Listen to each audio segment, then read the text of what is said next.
धुंधकारी को प्रेत योनि की प्राप्ति और श्रीमद् भागवत कथा से उसका प्रेत योनि से उद्धार। श्री भागवत की कथा के श्रवण से वासना की हर एक ग्रंथि टूटती है। भागवत कथा से ग्रंथियां टूटती हैं। प्रभु से प्रेम बढ़े तो आसक्ति की ग्रंथियां टूटने लगे।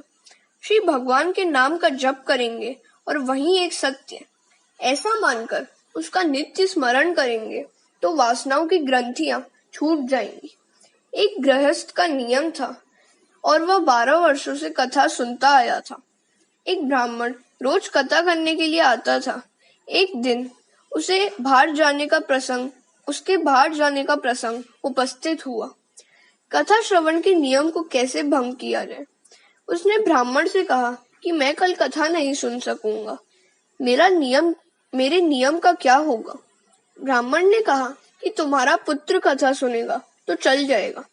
गृहस्थ ने पूछा कि कथा सुनने से वह वीतरागी बन गया तो? ब्राह्मण ने कहा 12 वर्षों से तुम कथा सुनते आए हो, फिर भी तुम्हें वीतराग न हुआ तो फिर एक दिन की कथा से तुम्हारा पुत्र कैसे विरागी हो जाएगा? यजमान कहता है, हम तो रोज कथा सुनते हैं किंतु मन की गांठ नहीं छोड़ते हैं। ऐसा मत करो। कथा सुनकर मन की गांठ छूटनी चाहिए। जीव जब तक संसार सुख का त्याग मन से न करे तब तक भक्ति सिद्ध नहीं होती है।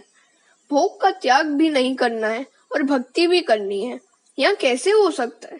धीरे धीरे मन को, स्वभाव को सुधारना चाहिए।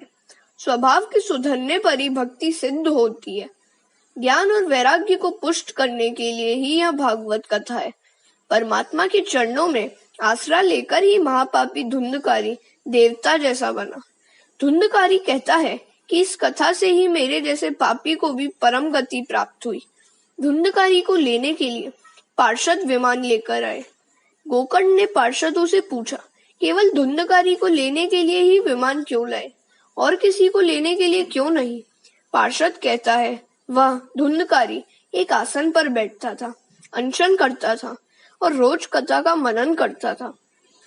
प्रभु के चरण में मन में निवास करना ही उपवास है। उपवास के समय कुछ भी खाने पर पूर्ण उपवास नहीं होता है।